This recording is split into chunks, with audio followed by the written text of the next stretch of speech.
Namaskaram, once again, 7th International Day of Yoga, 7th anniversary of this wonderful possibility of yoga being acknowledged as a science of inner well-being.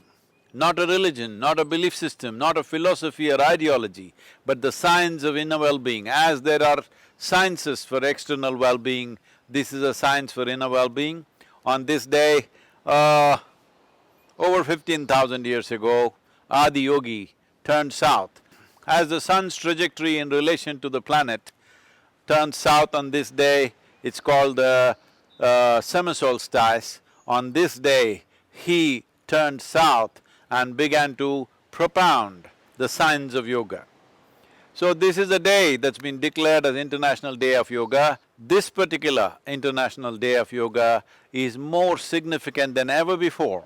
Simply because of the pandemic, we have realized as a generation of people how our lives can be just turned upside down.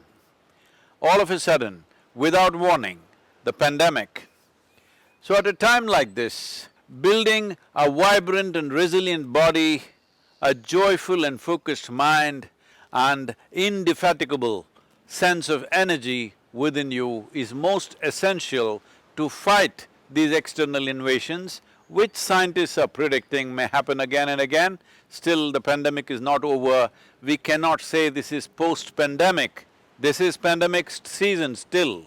Already we have seen 2 waves in India and across the world, also in many different countries. The authoritative voices in this arena of life of virology are saying this could last much longer than we have imagined.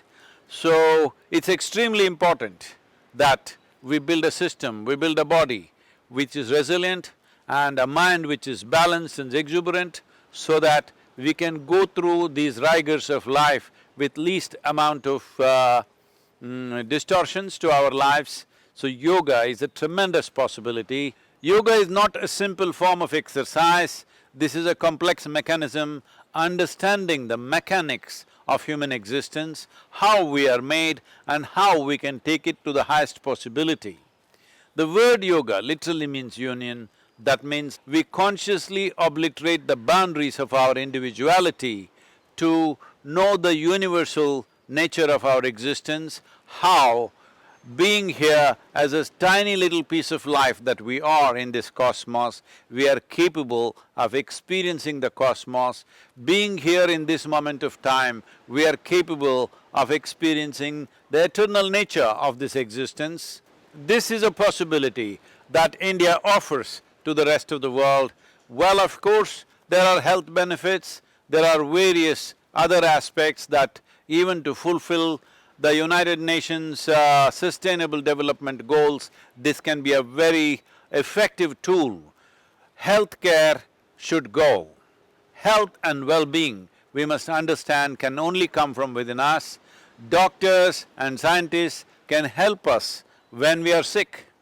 But health is not something that'll ever come to us from a doctor or a medical professional. It is something that has to come from within us. If we understand this, health does not mean just being disease-free, health means you're at the peak of life.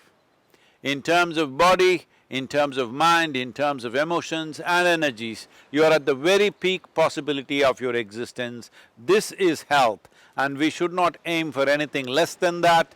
Yoga has this potency, yoga has the necessary science and technology to deliver you there. These tools of self-transformation, these technologies for well-being must be employed by everybody in their lives. We at Isha, particularly for this pandemic situation, this pandemic world that we are in right now, we have created a small package which will enhance the immune system and also bring equanimity to your mind and vibrancy to your body. This is a very simple package, investing a few minutes a day, free of cost. It's available online, please make use of it. It is available in full detail and depth for those who are interested, and in a simple package for those who want to just do a simple practice.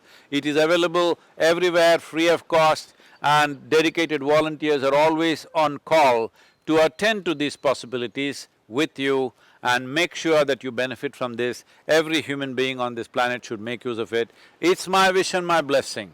Every one of you should bring in some aspect of yoga into your life and live a complete life. It doesn't matter, pandemic has come our way, that is the reality, but we have to come on top of this. We have to come out successfully out of this situation, not be crushed by this situation. We as human beings are capable of this. I will once again repeat that this time around, this pandemic, the sole carrier of this virus is the human being.